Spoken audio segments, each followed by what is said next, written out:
పరిశుద్ధులైన దేవుని శుభనామమున కూడి వచ్చినటువంటి సంఘ విశ్వాసులందరికీ కూడా ఈ ఉదయకాలపు వందనాలు తెలియజేసుకుంటున్నాను.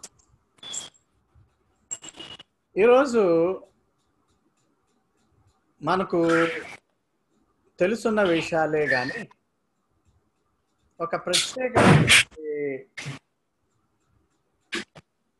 సందేశాన్ని మీకు నేను అందించాలని ఆశపడుతున్నాను.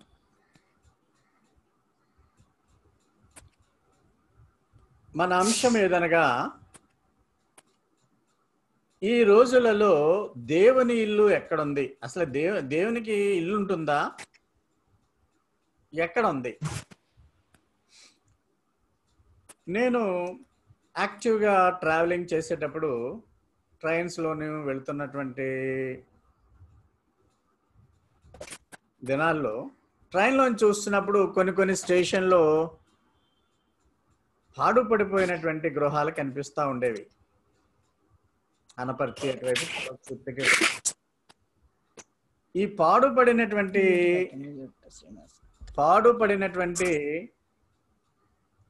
గృహాలలో ఒకప్పుడు జనులు నివసించేవారన్నమాట. ఇప్పుడు అందులో పిల్లులు, పాములు, వేరే వేరే జంతువులతో ఉండేటువంటి పరిస్థితి.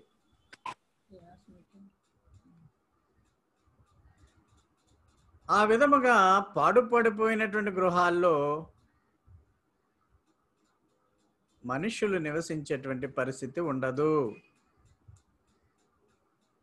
మనము నివసించేటువంటి ఇహలోక గృహాల్లో మనకు కావలసినటువంటి కంఫర్ట్స్ అన్నీ కూడా మనము సమకూర్చుకుంటా ఉంటాం. మనము సమకూర్చుకున్నటువంటి ఇండ్లలో మనకు సౌఖ్యంగా ఉండాలని, సంతోషంగా ఉండాలని మనం కోరుకుంటా ఉంటాం. అంటే నివసించడానికి యోగ్యము కానటువంటి పాడుపడిపోయినటువంటి గృహాలలో మనం జీవించాం. ఫ్రీగా రెంట్ లేకుండా కూడా నివాసయోగ్యం కానటువంటి ఇల్లు ఇచ్చినప్పటికీ అందులో ఉన్నాం. మరి దేవునికి ఇల్లుందా? దేవునికి ఇల్లుంటే దేవుడు ఆ ఇంటిలో నివాస యోగ్యముగా ఉండే విధానంలో ఉంటుందా అన్నటువంటి పరిస్థితిని మనం ఆలోచన చేద్దాం. పూర్వకాలంలో దేవుని యొక్క ఇల్లు, దేవుని గృహము ఎలాగుండేది? తర్వాత దేవుని ఇల్లు ఎలా మారింది? ఇప్పటి రోజుల్లో దేవుని గృహము ఎక్కడ ఉన్నది? అది ఎలా ఉన్నది? దేవునికి నివాసయోగ్యముగా ఆ గృహములు ఉంటున్నవా అన్న విషయాలను ధ్యానం చేద్దాం.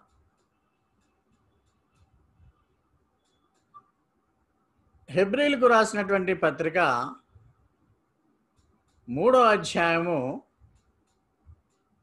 1-6 వచనాలు ఆశగా చదవమ్మా. హెబ్రీలకు రాసిన పత్రిక 3వ అధ్యాయము 1-6 వచనాలు స్క్రీన్ మీద చదివేయచ్చు. హెబ్రీలకు రాసిన పత్రిక 3వ అధ్యాయము 1 నుంచి ఎంత 6 వచనం చదువుతుంది. ఇందువలన పరలోక సంబంధమైన పిలుపులో పాలు పొందిన పరిశుద్ధ సహోదరులారా, మనము ఒప్పుకొనిన దానికి అపోస్తలుడును ప్రధాన యాజకుడునైన యేసు మీద లక్ష్యముంచుడి. దేవుని ఇల్లంతటిలో మోషే నమ్మకముగా ఉండినట్లు ఈయన కూడా తన్ను నియమించిన వానికి నమ్మకముగా ఉండెను. ప్రతి ఇల్లును ఎవడైనా ఒకని చేత కట్టబడును. సమస్తమును కట్టినవాడు దేవుడే. ఇంటికంటే దాన్ని కట్టిన వాడెక్కువ ఘనత పొందినట్టు ఈయన మోషే కంటే ఎక్కువ మహిమకు అర్హుడుగా ఎంచబడెను. ముందు చెప్పబో సంగతులకు సాక్ష్యార్థముగా మోషే పరిచారకుడై ఉండి దేవుని ఇల్లంతటిలో నమ్మకముగా ఉండెను. అయితే క్రీస్తు కుమారుడై ఉండి ఆయన ఇంటి మీద నమ్మకముగా ఉన్నాడు. ధైర్యమును నిరీక్షణ వలని ఉత్సాహమును తుదమట్టుకు స్థిరముగా చేపట్టిన ఎడల మనమే ఆయన ఇల్లు. చాలు, థ్యాంక్ యూ. నిరీక్షణ వలన ఉత్సాహము కలిగి ఉండి ధైర్యాన్ని కలిగి ఉండి మన విశ్వాసంలో స్థిరముగా ఉంటే మనమే ఆయన ఇల్లు అని ఇక్కడ వ్రాయబడి ఉంది.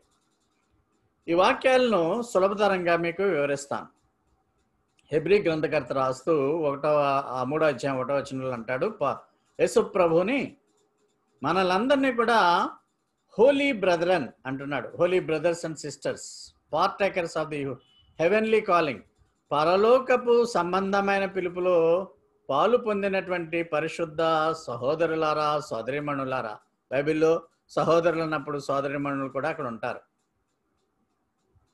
మనం ఒప్పుకున్న దాని మీద మనము లక్ష్యం ఉంచాలి. ఏమైతే ఒప్పుకున్నామో మన విశ్వాసం మందు లక్ష్యం ఉంచాలి. యేసుప్రభువును ఇక్కడ అపోజల్ అంటున్నాడు, ప్రధాన యాజకుడు అంటున్నాడు, హై ప్రీస్ట్ అంటున్నాడు. ఇక్కడ యేసుప్రభువుకి అనేకమైనటువంటి నామధేయాలు ఉన్నాయి. దేవుని కుమారుడు, దేవుడు, దైవ సంభూతుడు. అదే విధముగా ఇక్కడ అపోస్తలుడు అంటున్నాడు. అపోస్తలుడైన పౌలు లాగా అపోస్తలుడు అయిన యేసు అని ఇక్కడ సంబోధించడం జరుగుతుంది. ప్రధాన యాజకుడు, హై ప్రీస్ట్. యేసు ప్రభు హై ప్రీస్ట్. మన యొక్క కన్ఫెషన్కి, అంటే మనం ఒప్పుకొనిన దానికి ఆయన హై ప్రీస్ట్గా మనం చూస్తున్నాం. యేసు ప్రభు పుట్టక పూర్వము, అంటే 6000 సంవత్సరాలు ఇప్పుడు మనుష్య జాతి ఉనికి ఉంటుందని తెలుసు మనకి. 4000 సంవత్సరాలు పాత నిబంధన కాలంలో ఇశ్రాయేలీలు చరిత్ర చూసినప్పుడు ఐగుప్తు దాస్యం నుండి ఇశ్రాయేలీలను విడిపించినటువంటి వాడు మోషే. దేవుడు మోషే నాయకత్వంలో ఇశ్రాయేలీలను 40 సంవత్సరాలు నడిపించి ఉన్నాడు. మోషే దేవుని ఇల్లు, అంటే అప్పటి ప్రత్యక్ష గుడారమైనటువంటి దేవుని ఇంటిలో నమ్మకముగా ఉండి దేవునికి ఆయన ప్రమాణాలు తగ్గట్టుగా ఉండేవాడు. అదే విధముగా అయితే ఈ దినాలలో మోషే కంటే ఎక్కువ మహిమ కలిగిన వాడు మన యేసు ప్రభు. యేసు ప్రభు పుట్టి 2000 సంవత్సరాలు, 2020 సంవత్సరాలైంది కొత్త నిబంధన కాలంలో. మోషే కంటే ఘనుడు యేసు ప్రభు. మోషే పరిచారకుడై ఉండి దేవుని ఇల్లంతటిలో నమ్మకంగా ఉన్నాడు. మోషే ఒక సర్వెంట్గా ఉండి, దేవుని సర్వెంట్గా ఉండి ఇల్లంతటిలో నమ్మకముగా ఉన్నాడు. అయితే అదే ఇంటి మీద క్రీస్తు కుమారుడై ఉండి దేవుని ఇంటి మీద నమ్మకముగా ఉన్నాడు.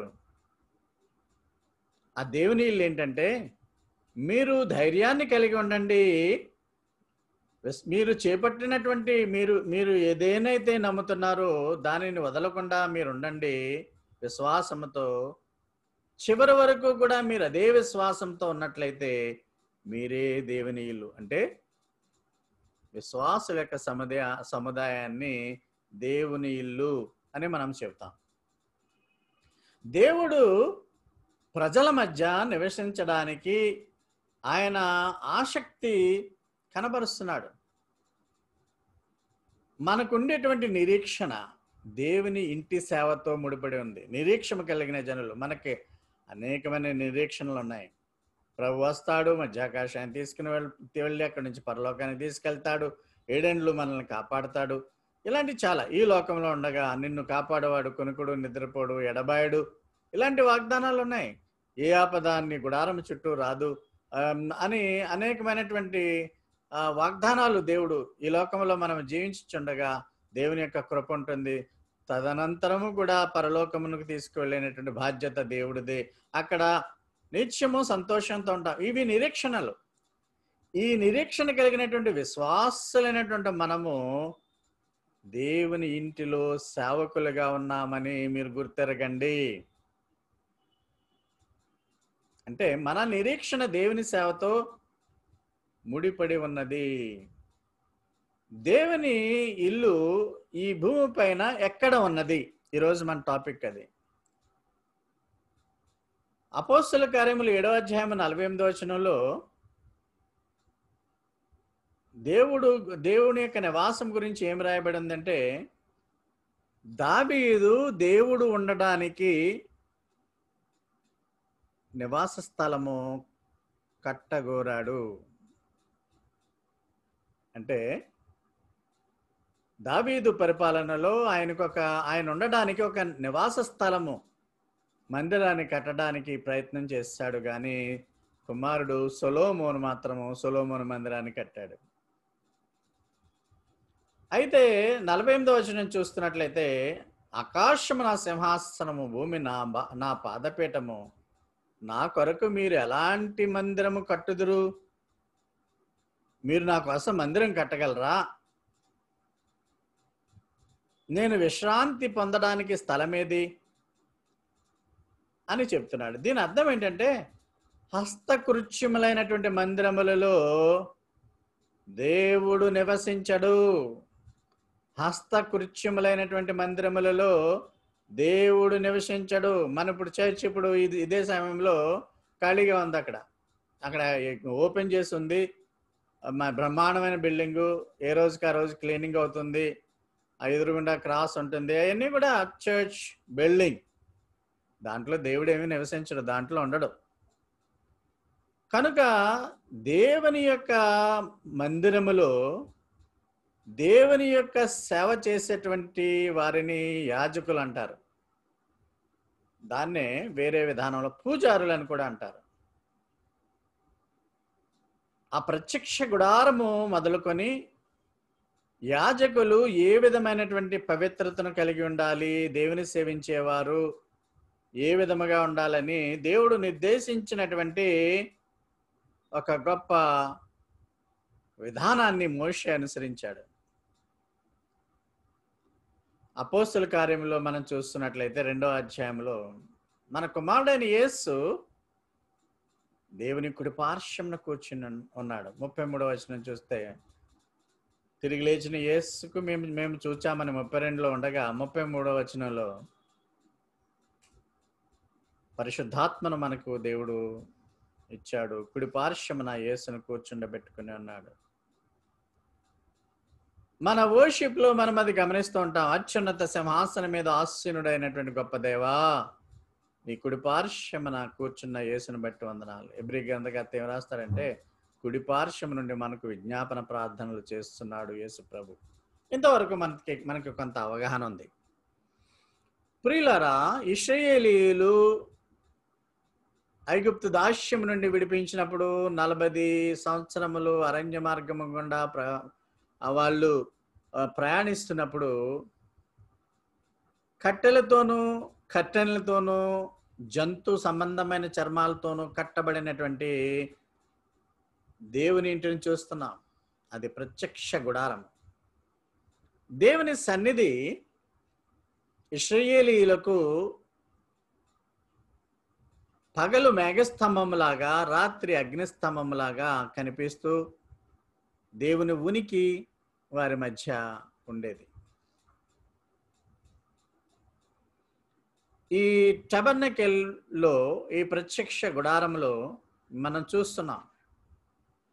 ప్రత్యక్ష గుడారం గురించి వివరణ కొద్దిసేపట్లో ఇస్తాను. దీని చుట్టూ గుడారముల్లో ఇశ్రాయేలీయుల యొక్క కుటుంబాలు నివసిస్తూ ఉండేవి. అంటే దేవుని ఇల్లుగా పేర్కొనబడినటువంటి ప్రత్యక్ష గుడారం చుట్టూ ఇశ్రాయేలీయులు నివసిస్తూ ఉండేవారు. వీరొక సంచార జీవులుగా మళ్ళా కొంతకాలానికి ప్రయాణమైపోయి పాలు తేనెలు ప్రవహించే దేశానికి వెళ్ళే వరకు కూడా వీరు ఒక సంచార జీవుల వలె, జిప్సీలు అంటాం వాళ్ళని మనం ఇక్కడ. ఇశ్రాయేలీయుల యొక్క ట్రైబ్స్, ఈ జాతులన్నీ కూడా 12 గోత్రాలు ప్రయాణం చేస్తూ ఉండేవి. మోషేకు నిర్గమకాండం 25వ అధ్యాయంలో దేవుని ఇల్లు ఎలా కట్టాలి, దేవుని ఇంటిలో పరిచారం చేసేటువంటి యాజకుడు ఎలాగుండాలి అనే ఒక నిబంధన నియమావళి ఇవ్వబడింది. అలాగే మోషే చేస్తుండేవాడు. ప్రత్యక్ష గుడారంలో గేటు, బ్రేజన్ ఆల్టర్, బయట ఖాళీ ప్రదేశము, లేవర్, తర్వాత ప్రత్యక్ష గుడారంలో పరిశుద్ధ స్థలము, అతి పరిశుద్ధ స్థలం. తెలుగులో వీటిని మీకు వివరిస్తాను. మన పుస్తకంలో కూడా ఇది ప్రత్యక్ష గుడారం వివరణ ఉంటుంది. జంతు బలులను అర్పించి ఇత్తడి బలిపీఠం దగ్గర the altar of burnt offering, వాటిని జంతువులను బలి అర్పణ చేసి వాటి శరీరాన్ని కాల్చి దేవునికి హోమముగా అర్పించే పరిస్థితి పూర్వకాలంలో ఉండేది. తర్వాత వాష్ చేసుకోవడానికి గంగాళం. లోనికి వెళ్ళిన తర్వాత పరిశుద్ధ స్థలం ఉంటుంది. ఆ పరిశుద్ధ స్థలములో సన్నిధి రొట్టెల బల్ల, టేబుల్ ఆఫ్ షూ బ్రెడ్, ధూపము వేసేటువంటి ఒక వేదిక, దీపస్తంభం. మన చర్చ్ తలుపు మీద దీపస్తంభం వేసి ఉంటుంది, ల్యాంప్ స్టాండ్. ఈ ల్యాంప్ స్టాండ్ 7 కొమ్ములను కలిగి ఉంటుంది. ప్రకటన గ్రంథంలో 7 కొమ్ములు, 7 ఆర్మ్స్ కూడా 7 సంఘాల కింద దేవుడు వివరణ ఇచ్చాడు. జనులు పరిశుద్ధ స్థలం వరకు వెళ్ళి దేవుని ఆరాధించవచ్చు. అయితే అతి పరిశుద్ధ స్థలము, మందసము, the ark and the mercy seat, కరుణాపీఠము, యాజకుడు ఒక్కడే మాత్రమే, ప్రధాన యాజకుడు ఒక్కడ మాత్రమే యాజకత్వము. ఆ దినాల్లో అందరినీ యాజకులు అనేవారు కాదు. ఒక లేవి వంశస్థులు, అహరోను వంశస్థులు, వారిలో ఒకడు మాత్రమే యాజకుడిగా పేర్కొనబడిన వాడు పరిశుద్ధ స్థలంలోనికి వెళ్ళాలి. ఇది ఈ విధముగా దేవుని ఉనికి ప్రత్యక్ష గుడారములో ఉండేది.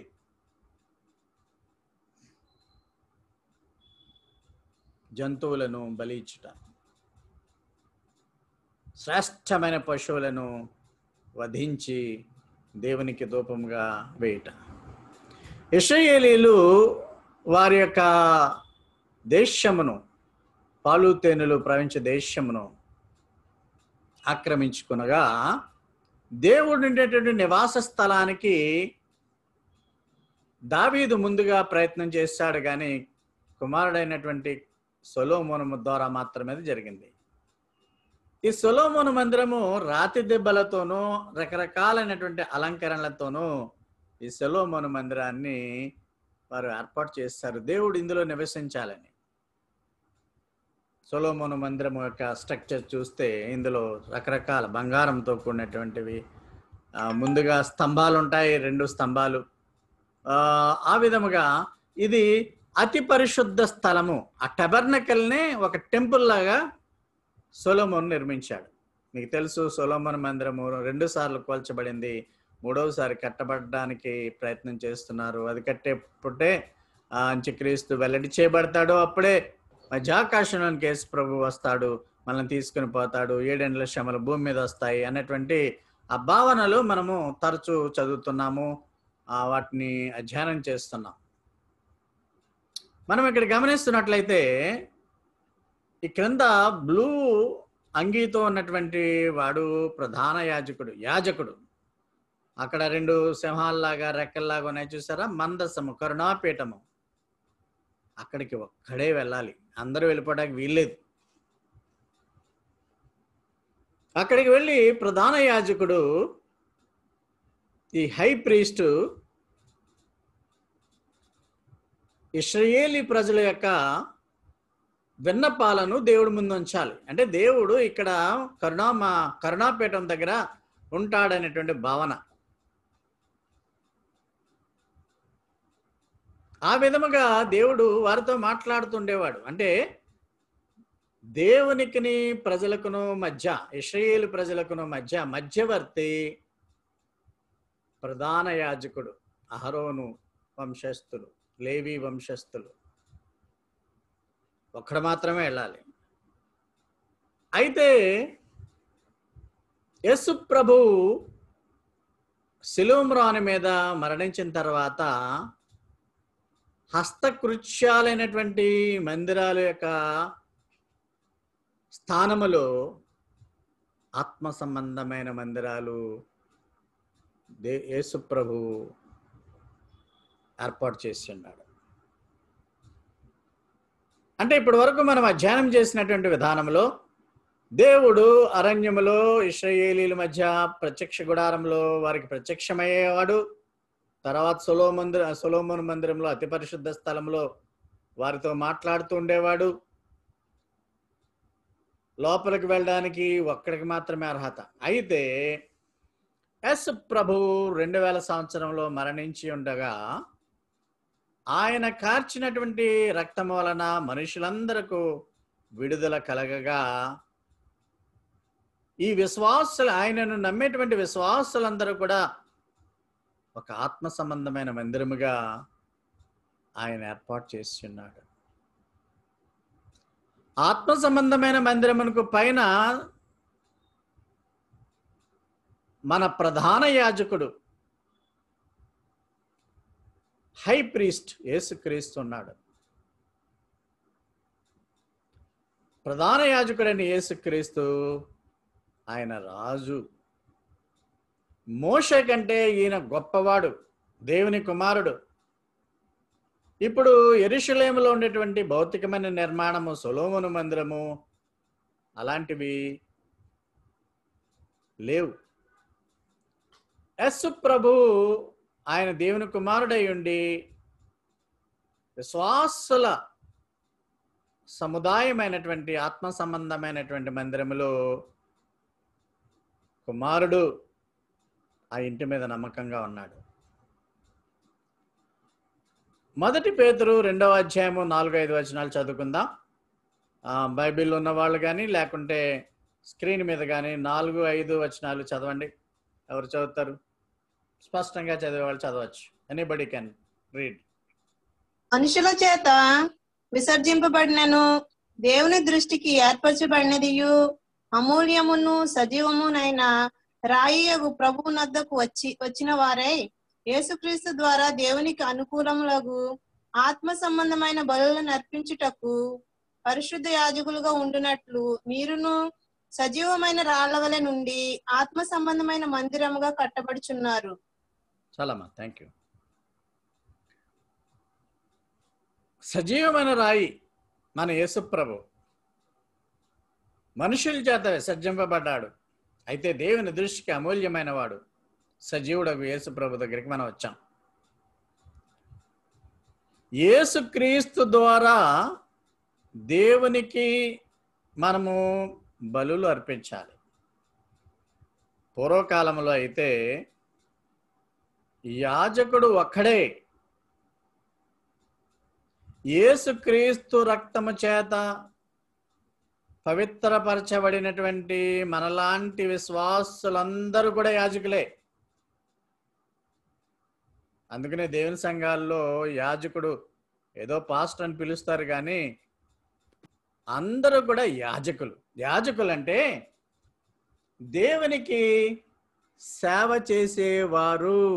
అంటే చర్చ్కి అటెండ్ అయ్యేటువంటి ప్రతి ఒక్కరు కూడా మన దేవుని సంఘాలలో యాజకులుగా పిలుస్తాం. అంటే ఆ యాజకత్వాన్ని నడిపించే వాడు ఒకడైనప్పటికీ అనేక మంది యాజకుల సమక్షంలో దేవునికి బలులు అర్పించబడాలి. ఈ దినాల్లో అవి ఆత్మ సంబంధమైన బలులు. దేవుడు ఆత్మ కనుక ఆయన ఆరాధించేవారు ఆత్మతోనూ సత్యముతోనూ ఆరాధించవలను. Worship the Lord in the beauty of holiness. పరిశుద్ధాలంకారాలు. పూర్వకాలంలో అయితే యాజకుడు ఒక ప్రత్యేకమైన దుస్తులు ధరిస్తూ ఉండేవాడు, పరిశుద్ధాలంకారాలు. మనం బయట వేసుకునేటువంటి బాహ్యమైనటువంటి వస్త్రాల ముఖ్యం కాదు. ఆంతరంగికమైనటువంటి సౌందర్యము, ఆంతరంగికమైనటువంటి పరిశుద్ధతతో మనము దేవునిని స్తుతించాలి, పవిత్రతతో.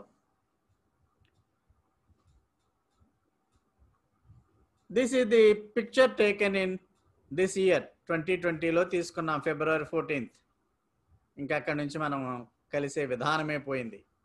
ఎప్పుడు తిరిగి మళ్ళా ఈ విధంగా గుమికూడటం జరుగుతుందో దేవుని చిత్తం. దేవుని సంఘాలలో అంటే మన సంఘములో ఇందులో ఉన్నటువంటి వారందరూ కూడా సంఘ సభ్యులను పరిశుద్ధ యాజకులు అంటారు. దేవుని సంఘానికి అనగా హాల్కి వచ్చినప్పుడు వీరందరూ కూడా దేవునికి అర్పణలు చెల్లించాలి. నేను చెప్పేది అర్పణలు మీరిచ్చేటువంటి కానుకలు కాదు, ఆత్మ సంబంధమైన అర్పణలు, స్తుతియాగము, మన నోటి ద్వారా వచ్చేటువంటి ఆ జిహ్వ ఫలము ఆయనకి ఇవ్వాలి. పురుషులు మాట్లాడుతూ ఉండగా, పురుషులు దేవుని స్తుతిస్తూ ఉండగా యేసు ద్వారా స్త్రీలు తలను కవర్ చేసుకుని మౌనముగా హృదయంతో దేవునిని యేసుక్రీస్తు ద్వారా ఆరాధించుట. సో యాజకత్వం అనేది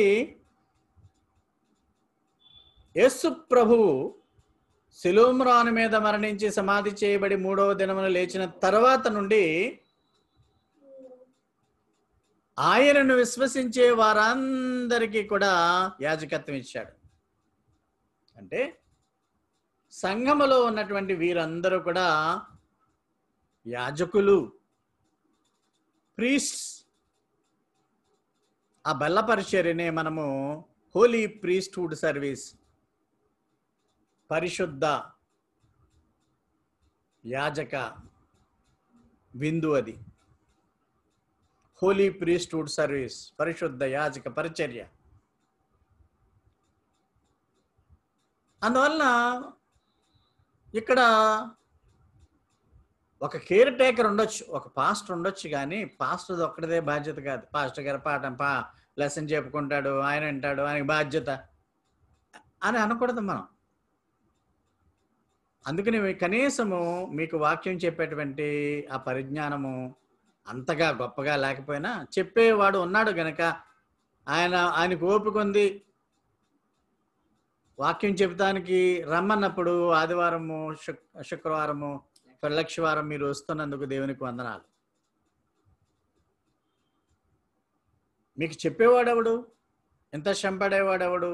దేవునికి వందనాలు చెప్పండి. అయితే వాక్యము బోధించడమే యాజకత్వం కాదు.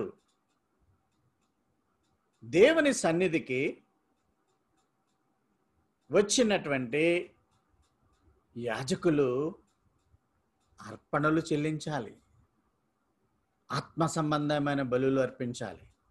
ఇవి సజీవమైన రాళ్ళు, సజీవమైనటువంటి నిత్యమైనటువంటి రాయని యేసు దగ్గరికి మనం వచ్చాం. యేసు ద్వారా ఈ ఆత్మ సంబంధమైనటువంటి బలులు అర్పించడానికి మనము సజీవమైన రాళ్ల వలె ఒక ఆత్మ సంబంధమైన మందిరముగా కట్టబడుతున్నాం. ఈ ఆత్మ సంబంధమైన మందిరంలో దేవుడు నివసిస్తాడు. అంటే మనం ఈ విధముగా గుమికూడి ఉన్నప్పుడు, దేవుణ్ణి ఆరాధిస్తున్నప్పుడు దేవుడు మన మధ్య పగలు ఆ మేఘస్తంభము, రాత్రి అగ్నిస్తంభం ఎలాగో ఇక్కడ పరిశుద్ధాత్మ సన్నిధిలో దేవుడు మనతో ఉంటాడు. అది భావన జాగ్రత్తగా అర్థం చేసుకోండి వినేవారంతా కూడా. అంటే ఈ దినాలలో దేవుని ఇల్లు ఏదంటే ఆత్మ సంబంధమైన మందిరం, బిల్డింగ్ కాదు. Building is nothing. ఇప్పుడు మీకు కోట్ల రూపాయలు విలువైనటువంటి మందిరం ఉంది, అదేమి ఇప్పుడు ఉపయోగంగా లేదు. It is nothing. అనేక కోట్ల రూపాయలు కంటే విలువైనటువంటి మీరు వెలపెట్టి కొనబడలేనటువంటి ఒక రుసుమును దేవుడు యేసుక్రీస్తు ద్వారా సిలువ పైన చెల్లించాడు. ఆయన చిందించిన రక్తానికి మనము వెల కట్టలేం. ఇక్కడ మంద చిన్నదే, నో వర్రీ, భయపడవద్దు. అంటే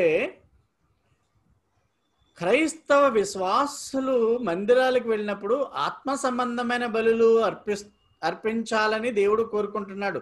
దేవుని ఇంటి పైన ఉండేవాడు నమ్మకమైన వాడు యేసుప్రభు చూస్తూ ఉంటాడు. పాద్రి గారు చూసేది. అంటే మీకు పూర్తిగా అర్థమైపోయింది మిగతా సంఘములు ఏ విధముగా ఆత్మ సంబంధమైన బలులు అర్పిస్తున్నారు, మనము ఏ విధముగా ఆత్మ సంబంధమైన బలులు అర్పిస్తున్నాం. ఏది డాక్టర్నల్ కానిది అనేది మీకు పూర్తిగా అర్థమైపోయి ఉంటుంది.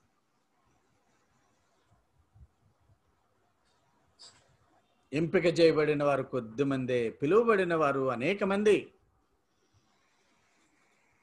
బుద్ధిగల కన్యకలు, బుద్ధి లేని కన్యకలు కూడా పిలువబడ్డారు విందుకు.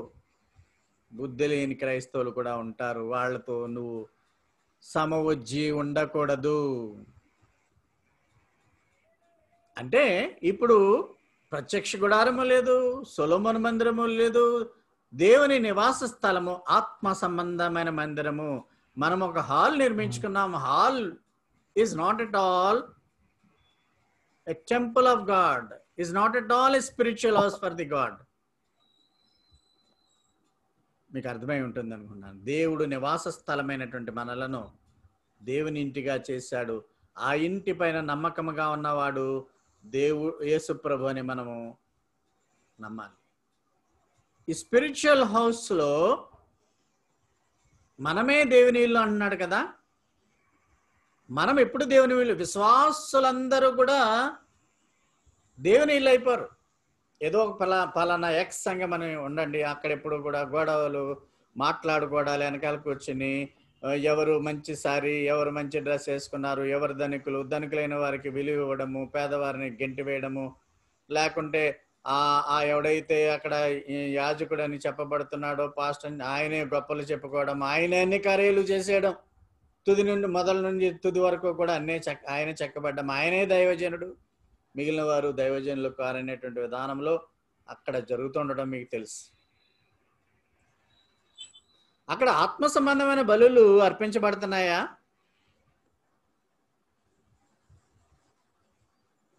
స్తుతి ఆరాధన అంటే గొంతులు వేయడము, డప్పులు కొట్టడము, మ్యూజిక్లు వాయించడము, అదేనా ఆత్మ సంబంధమైనటువంటి బలి అంటే? కొత్త నిబంధనలు అక్కడ మ్యూజిక్ అనేది వాడకూడదు. ఎక్కడా కూడా హౌస్ చర్చెస్లో వాయిద్యాలతో ఉన్నట్టుగా ఉండదు. ట్రాన్స్లేషన్లో పొరపాటు వచ్చింది, కానీ ఆయన మన కీర్తన పుస్తకంలో కూడా PHSలో మొట్టమొదటిగా అక్కడ మనము కొలస్సీలకు రాసిన పత్రిక 3:16లో రాయబడి ఉంటుంది. అదేంటంటే సంకీర్తనలు, స్తుతి గీతములు, ఆధ్యాత్మిక కీర్తనలతో ఆయన్ను స్తుతించండి. సంకీర్తనలు.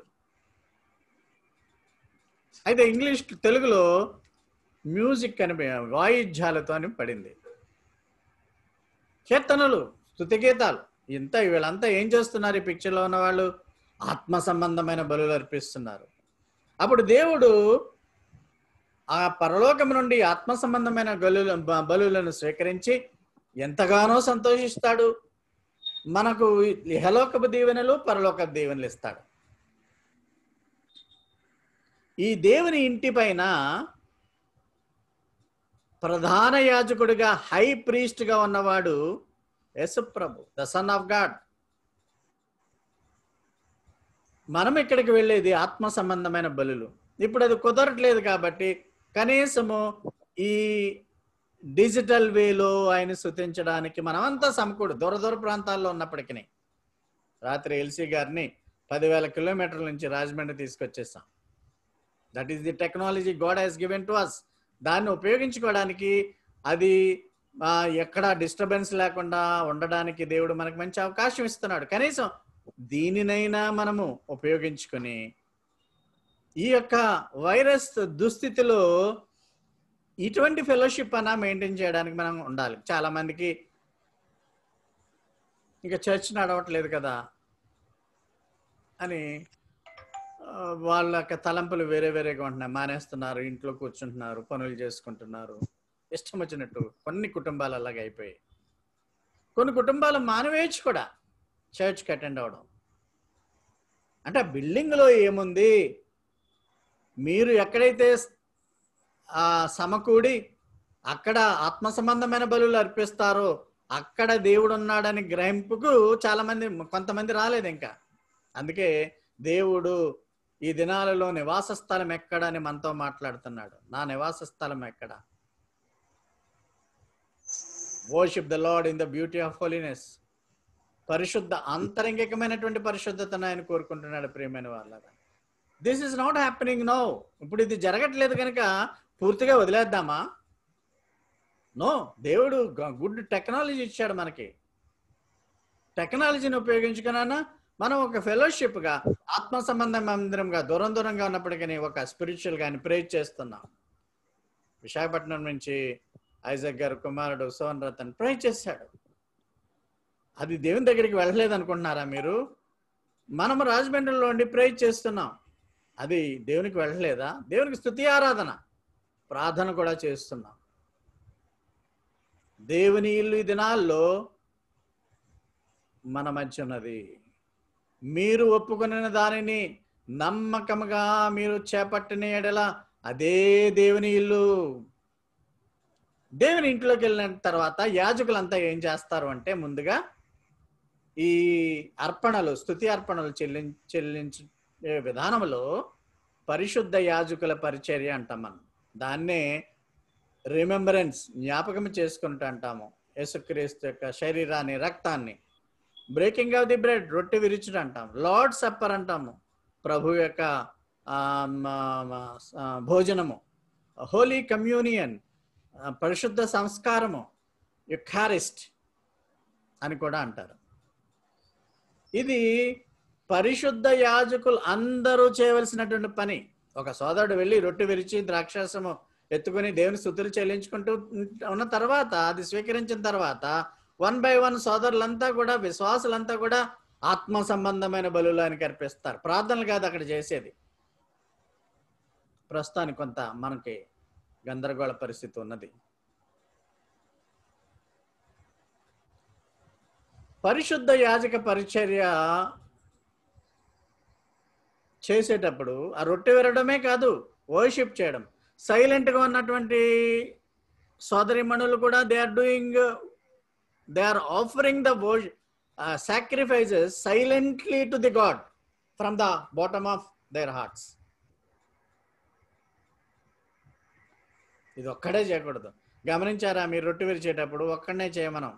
నేను అసలే ప్రస్తుతానికి ఫిబ్రవరి నెల వరకు మనం జరిపాము. ఎప్పుడు కూడా చేస్తూ ఉండేవాడిని కాదు, యంగ్ జనరేషన్ ఎంకరేజ్ చేయడానికి. వాక్యం చెప్పడమే పరిచర్య కాదు. గమ్మత్తు ఏంటంటే, దేవుని సంఘాల్లో వాక్యం చెప్పడమే గొప్ప అని అనుకోరు.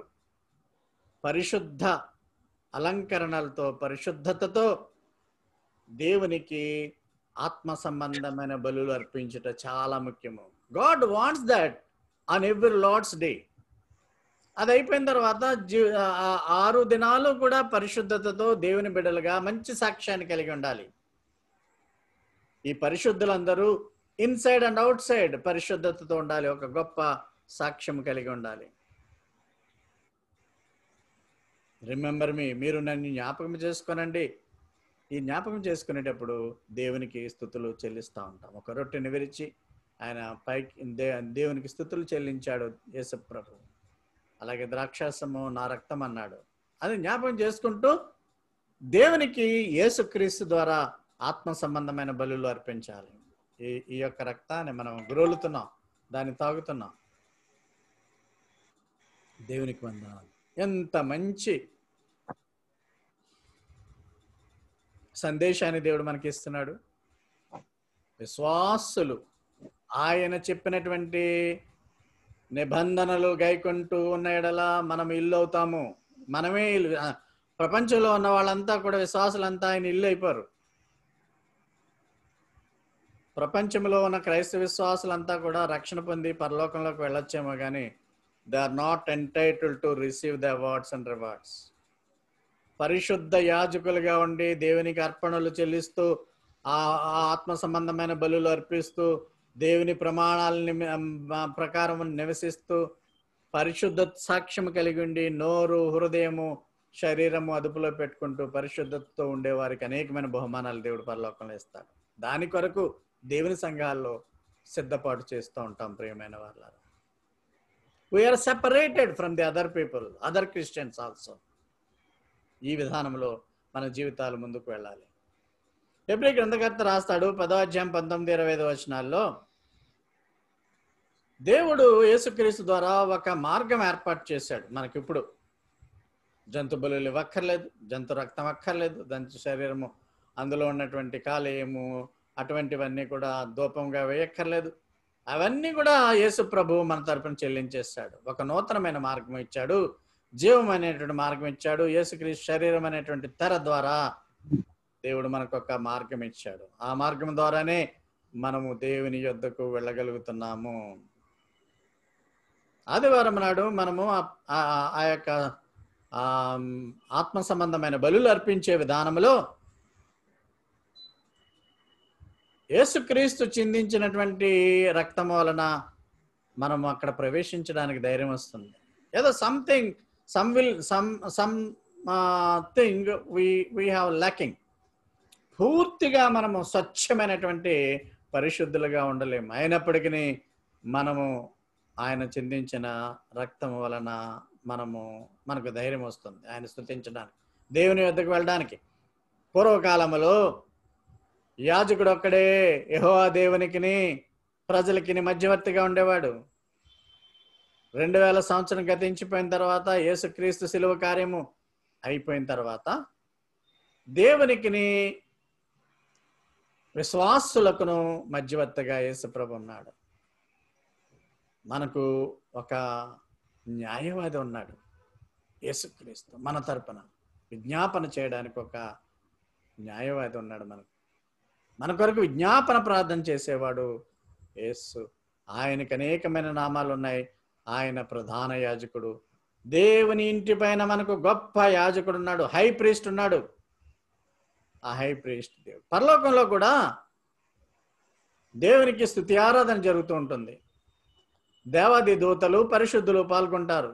వాళ్ళందరికీ హై ప్రీస్టు యేసు ప్రభువే. అదే హై ప్రీస్టు ఇప్పుడు కూడా మన ఇంటి మీద, అంటే మన స్పిరిచువల్ హౌస్ మీద ఆయన ఉన్నాడు. పూర్వకాలంలో ప్రధాన యాజకుడైనటువంటి వాడు హై ప్రీస్ట్, ప్రధాన యాజకుడు, అహరోను వంశస్థులు, ఇలాంటి రకరకాల విలువైనటువంటి మణులు, రత్నములు, వాటితో రంగురంగుల వాటితో యాజకత్వము నిర్వహించేవారు. మనకు కూడా పరిశుద్ధాలంకారణలు ధరించుకోవాలి. మన యాజకుడికి వేరే సెపరేట్ డ్రెస్ ఏమి ఉండదు. హెబ్రీయులకు రాసిన పత్రిక 6వ అధ్యాయం 13-20 వచనాల్లో ఏమంటున్నాడంటే, అబ్రహాముకు వాగ్దానం చేస్తాడు. వాగ్దానం చేసినప్పుడు దేవునే మనం ప్రమాణం చేయొద్దని ఉంటుంది. దేవుడికి తన మీదే ప్రమాణం చేసుకున్నట్ట. నేను దీన్ని స్టడీ చేసినప్పుడు ఆశ్చర్యపోయాను. నాకంటే గొప్పవాడు ఎవడనూ లేడు, కనుక నా మీదే నేను ప్రమాణం చేస్తున్నాను అంటున్నాడు దేవుడు. ఇక్కడ అబ్రహాముకు వాగ్దానం చేస్తాడు, నిశ్చయముగా నిన్ను ఆశీర్వదింతును, విస్తరింపజేయుతును. అబ్రహాం ఆ మాటను నమ్మి ఓపికగా ఉన్నాడు కాబట్టి విశ్వాసులకు తండ్రి అయ్యాడు, వాగ్దాన ఫలమును పొందాడు. యేసు ప్రభు మన పక్షముగా దేవుని యొక్క స్వాస్థ్యాన్ని పొందడానికి ఆయన బలియాగమైపోయాడు. మనము ఈ దినాల్లో చేయవలసినటువంటి పని ఏంటంటే, నమ్మకమైనటువంటి దాసులుగా ఉండాలి. ఎల్లవేళలా 24 hours. ఏదో పాస్టర్ గారే చేసుకుంటాడు, అది వాళ్ళ ఇష్టం, అది కాదు. యాజకత్వం. We are all holy priests. దేవుడు తన మీదే ప్రమాణం చేసుకున్నట్ట, నిన్ను నేను ఆశీర్వదిస్తాను. నాకు ఒక ఇష్టమైనటువంటి మాట ఉంది, హెబ్రీయులకు రాసిన పత్రిక 6వ అధ్యాయంలో. అది ఇంగ్లీష్లో చాలా చక్కగా ఉంటుంది. 18వ అధ్యాయం 6-18లో ఉంటుంది. The 2 things that God cannot change. ఒక 2 విషయాల్లో ఆయన మార్పు లేని వాడుగా ఉంటాడట. God cannot lie when he makes a promise. వాగ్దానము చేస్తే ఆయన అబద్ధమాడట. వాగ్దానం చేసేవాడు నెరవేరుస్తాడు. He cannot lie when he makes an oath. ప్రమాణం చేస్తే ఆయన ప్రమాణం నెరవేరుస్తాడు. అబద్ధం ఆట. తెలుగులో ఇది పూర్తిగా బాగాలేదు కానీ అందుకే ఇంగ్లీష్లో చెప్తున్నాను. దేవుడు వాగ్దానం చేసినప్పుడు వాగ్దానాన్ని నెరవేర్చకుండా అబద్ధమాడేవాడు కాదు. ప్రమాణం చేస్తే ప్రమాణం నెరవేర్చకుండా అబద్ధమాడేవాడు కాదని గ్రహించు. ఈ రెండు విషయాల్లో దేవుడు మార్పు లేనివాడు. దేవునికి వందనాలు. కనుకనే మనము బ్రతికున్నాము, ఎప్పటికీ సజీవుల దేశంలో ఇంకనూ మనము బ్రతికున్నాము. ఆ పరలోకపు సజీవుల దేశంలో కూడా మనకు అర్హతనిచ్చున్నాడు. ప్రేమైన వాళ్ళారా, ఆదికాండం 22:16 కూడా అదే మాటను చెప్తాడు. అబ్రహాంకి చెప్పిందే, నీకున్న ఒక్క కుమారుణ్ణి ఇవ్వడానికి వెనదీయలేదే, నిన్ను ఆస్వాదించి ఆకాశ నక్షత్రముల వలె ఇసుక రేణువుల వలె నీ సంతానాన్ని అభివృద్ధి చేస్తానని. ఎందుకో తెలుసా? నీవు నా మాట వినినందున. దేవుడి మాట వింటున్నావా? నువ్వు ఇష్టం వచ్చినట్టు ఉంటున్నావా? నీ హృదయమే నీకు దేవాలయం అయిపోయిందా? నీ హృదయమే నీకు సైతాను దేవాలయం అయిపోయిందా? నీ హృదయమే నిన్ను నడిపిస్తుందా? చెడు నీలో నివసిస్తుందా? మారవాయి అన్నట్టుకనే దేవుని మాట వినాలి. ప్రియమైన వాళ్ళారా, నీవు నా మాట 18వ వచనము 22 ఆదికాండము 18వ వచనం, నీవు నా మాట వినినందున భూలోకములోని జనములన్నిటిలోనూ నీ సంతానం ఆశీర్వదింపబడుతుంది అని దేవుడే ప్రమాణం చేసుకున్నాడు. నా తోడు ప్రమాణం చేస్తున్నాను అన్నాడు. ఈ మాట నేను కొంచెం ఆశ్చర్యం ఉందని, దేవుడే దాని మీద ప్రమాణం చేసుకోవడం ఏంటి? అంత ఉత్తముడా అబ్రహాం అంటే? నిజంగా ఉత్తముడే, విశ్వాసులకు తండ్రి. నాకు నేను ప్రమాణం ఎందుకంటే దేవుడి కంటే గొప్పవాడు లేడు. ఎవరైనా ప్రమాణాలు చేసేటప్పుడు ఆ పెద్ద పెద్ద మంత్రులు వాళ్ళు కూడా దేవుడి మీద ప్రమాణం చేస్తారు. ఎందుకంటే దేవుడి కంటే వాళ్ళకంటే దేవుడు గొప్పవాడు. గొప్ప వాళ్ళ మీదే ప్రమాణం చేస్తారు. ఇక్కడ దేవుడు తన మీదే ప్రమాణం చేసుకుని అబ్రహాముకి వాగ్దానాన్ని ఇచ్చాడు. వాగ్దానాన్ని నెరవేర్చేవాడుగా ఉన్నాడు. అయితే ఈ సందర్భంగా మీకు ఒకటి గుర్తు చేస్తున్నాను. మనము కాపాడుకొనవలసింది మన విశ్వాసపు హృదయం. అవిశ్వాసము తట్టు మనం వెళ్ళిపోయేటువంటి పరిస్థితులు అనేకమైనవి లోకములో సంభవిస్తున్నాయి. దేవుని విడిచిపెట్టాలని కోరికతో ఉండేవాళ్ళు కూడా చాలా మంది దినాల్లో పెరిగిపోతున్నారు. ఎందుకంటే వాళ్ళు అనుకున్నవి జరగట్లేదు. హెబ్రీయులకు రాసిన పత్రిక 12వ అధ్యాయం 14-17 అంటాడు, మీలో ఎవడైనాను దేవుని కృప పొందకుండా తప్పిపోనేమో అని చేదైన వేరు ఏదైనా మొలిచి కలవరపరుస్తుందేమో అని, అపవిత్రులైపోతారేమో అని జాగ్రత్తగా ఉండండి. మీలో అంటే మీరే, విశ్వాసుల్లోనే చేదైన వేళ్ళు మరవకుండా చూసుకోండి. మీ పరిశుద్ధతను, మీ విశ్వాసతను కాపాడుకోండి.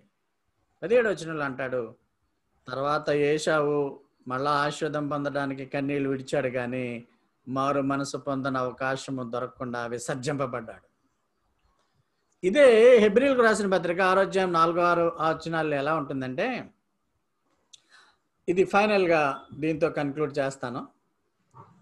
ఒకసారి వెలిగింపబడి పరలోక సంబంధమైన వరమును చూచి పరిశుద్ధాత్మలో పాలువారై, అంటే బిలీవర్స్గా ఉండి దేవుని సేవ చేస్తూ దేవుని వరాలు పొందుతూ ఆ పరలోకానందాన్ని ఈ లోకంలోనే పొందిన వారు కొంతమంది దేవుని దివ్యవాక్యమును రాబో యుగ సంబంధమైన శక్తుల ప్రభావం అనుభవించి, అంటూ మన పరలోకంలోకి వెళ్తాం, అక్కడ నూతన యెరూషలేము, అక్కడ మనమంతా కూడా దేవుణ్ణి ఆయన్ని ఆరాధిస్తాము, దేవుడు మనకి గొప్ప సంపద ఇస్తున్నాడు అని ఇలాంటి భావనలు కలిగి ఉన్నవారు, ఈ లోకంలోనే ఆ యొక్క భావన అనుభవించిన వారు కొంతమంది తప్పిపోతూ ఉంటారు.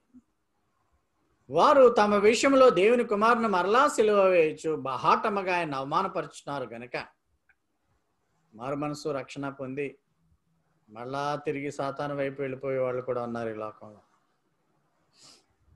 వాళ్ళు మళ్ళా ఏశావులాగా మారు మనసు పొందాలని ప్రయత్నం చేసిన వారిని నూతన పరుచుట అసాధ్యం. బోర్న్ అగైన్ ఎక్స్పీరియన్స్ వాళ్ళకి మళ్ళా రాదు. బ్రూస్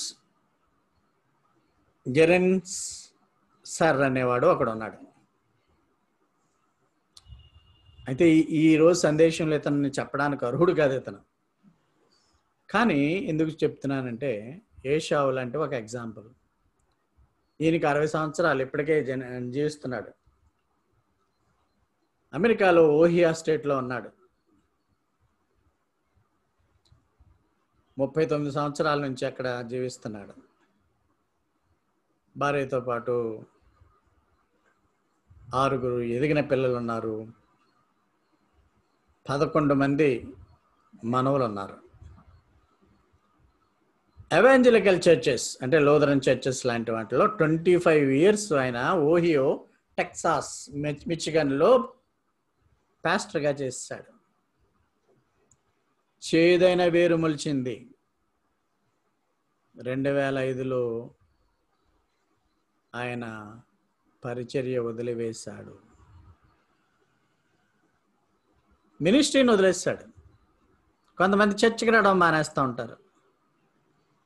2008లో పూర్తిగా క్రైస్తవ్యాన్ని వదిలేశాడు. చేదైన వేర్లు మొలిచాయి. ప్రభు మీద వ్యతిరేక భావం వచ్చింది. ఇప్పుడు బ్రూస్ నాస్తికుడు. ఈ బ్రూస్ ఫోటోగ్రఫీ సంస్థకు అధినేత ఎప్పటికీ జీవిస్తున్నాడు, సంపాదించుకుంటూ జీవిస్తున్నాడు. ఎంత విచారకరం. 25 years పాస్టర్గా చేసినటువంటి ఈ బ్రూస్ 25 years మనసులో చేదైన వేళ్ళు మొలిచి ఏసావులాగా భ్రష్టత్వం పొందాడు. ఇతని గురించి పెద్ద వివరణ ఇవ్వడానికి నేను ఇష్టపడలేదు, కానీ ఎందుకు వివరణ ఇస్తున్నానంటే ఇలాంటి వారు కూడా క్రైస్తవ లోకంలో ఉన్నారు. ఒక పాస్టర్గా ఇలాగ తప్పిపోయాడంటే మనము కూడా చాలా జాగ్రత్తగా ఉండాలి సుమి అన్నదానికి చెప్పాను. అమెరికాలో కొంతమంది పాస్టర్లు మన భారతదేశంలో కూడా కొన్ని చెడ్డ పనులు చేస్తూ ఉంటారు. ఈ మధ్యకాలంలో నిన్నే రిపోర్ట్ ఒకటి వచ్చింది. November 20th ఎడ్వర్డ్ థామ్సన్ అనేటువంటి మ్యూజిక్ లీడర్ చర్చ్లో సెక్షువల్ క్రైమ్స్కి అరెస్ట్ చేయబడ్డాడు, జైలు చేయబడ్డాడు, పనిష్మెంట్ వస్తుంది. మైక్ జెన్నిన్స్ అనేవాడు, ఇతను కూడా రేపులు చేయడం వల్ల చర్చ్లోంచి గెంటి వేయబడ్డాడు. పాస్టర్, మీరు పాస్టర్ అంటే పరిశుద్ధుడు, ఆయన ఒక్కడే పరిచారకుడు అంటాడు కదా. All are not like that. కడవరి కాలములో తోడేళ్ళు చర్మము కప్పుకుని తోడేళ్ళు గొర్రెల్లాగా వస్తాయి, ఫాల్స్ ప్రొఫెట్స్ గురించి చెప్పబడింది. కనుక ప్రియమైన విశ్వాసులారా, మన చర్చ్ ఎంత పెద్దది ఎంత చిన్నది, చర్చ్కి వెళితేనే, బిల్డింగ్లోకి వెళితేనే మనం దేవుని ఆరాధిస్తున్నామనే కాన్సెప్ట్ మీలోంచి ఈవేళ నుంచి అన్న పోవాలి. దేవుడు ఎప్పుడు ఏ సమయం ఇస్తే ఆ సమయంలో ఆయన ఆరాధించాలి. ఈ విధముగా ఎన్నో ఉదాహరణలు ఉన్నాయి. అందుకనే దేవుడు ఏమని చెప్తున్నాడంటే, ఎవడైనను దేవుని కృపను పొందకుండా తప్పిపోనేమో అని చేదైన వేరు ఏదైనా మొలచి కలవరపరచడం వలన అనేకులు పవిత్రులై అయిపోదురేమో అని జాగ్రత్తగా చూచుకునండి. మీరు భ్రష్టులు అయిపోతే 20 ఏళ్ళ నుంచి కూడా మీరు దేవుని వాక్యాలను నా వద్ద నుంచి వింటూ భ్రష్టులు అయిపోతే దానికి మీరే బాధ్యులు అవుతారు. ప్రభు వస్తాడు అని చెప్తున్నాం. నమ్మనట్టు మీరుంటే మీరే బాధ్యులు. దానికి బోధిస్తూ నేను ఒకవేళ పడిపోయే విధానంలో ఉంటే దానికి నేనే బాధ్యుని. కనుకనే మీకు బోధించే గురువులు జాగ్రత్తగా ఉండే విధముగా, వారు ఎక్కువ కాలం బ్రతికే విధముగా, పవిత్రతతో మిమ్మల్ని ప్రేమతో పరిపాలించలాగున అనుదినము వారి కొరకు మీరు ప్రార్థన చేయాలి. ఒకసారి వెలిగింపబడి బిలీవర్స్ అయిపోయి మళ్ళా వెనక్కి వెళ్ళిపోయినటువంటి ఇలాంటి వాళ్ళను మార్చడం కష్టము. ఒక వెబ్సైట్ స్థాపించుకుని ప్రభు గురించి అంతా కూడా వ్యతిరేకంగా రాస్తూ ఉంటాడు.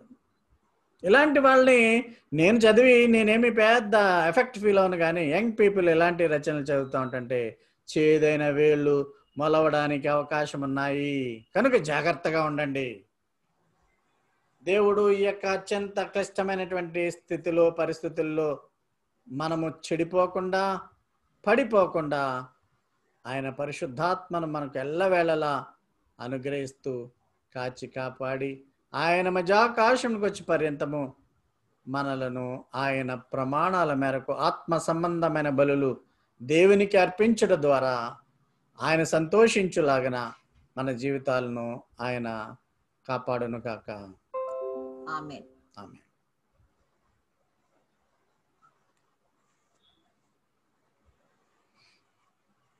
దేవునికి వందనాలు. మరి మీరు వాక్యం విని ఉన్నారు. చక్కగా దేవుడు తన యొక్క ప్రణాళికలను మన పట్ల నెరవేర్చడానికి ఈరోజు సందేశాన్ని అందించి ఉన్నాడు. God bless you all. మరి మళ్ళా సెకండ్ వేవ్ ప్రారంభం అవుతుందని సైంటిస్టులు హెచ్చరిస్తున్నారు. సెకండ్ వేవ్ అయిపోయిన తర్వాత థర్డ్ వేవ్ ఉంటుందా, ఫోర్త్ వేవ్ ఉంటుందా, ప్రభు వచ్చేస్తాడా, ఏంటో అసలు పరిస్థితులు ఎవరికి అర్థం కావట్లేదు. కనుక స్కూళ్ళు తెరిచారు, కాలేజీలు తెరిచారు, విద్యార్థులు లేకుండానే జరుగుతున్నాయి. తప్పనిసరి అయిన పరిస్థితుల్లో ప్రజలు బయటకు వస్తున్నారు. కానీ ఏది కూడా ఒక ఖచ్చితమైనటువంటి నిర్ధారణతో చెప్పలేకపోతున్నారు. కనుక చర్చ్ ఇప్పుడు ఓపెన్ చేసుకుని కొంత మిమ్మల్ని ఇబ్బందికి గురి చేయడం నాకు ఇష్టం లేదు. కాబట్టి ఈ యొక్క వాక్యము అర్థము మీకు అర్థమయ్యే రీతిలో ఎందుకు వివరించాను అంటే, మనం ఇప్పుడు కూడుకునే ఉన్నాం. We are all connected through internet. ఇది ఒక ఫెలోషిప్. కాబట్టి దేవుడు ఆ విధముగా మనలను మంచి సమయం వచ్చే వరకు కూడా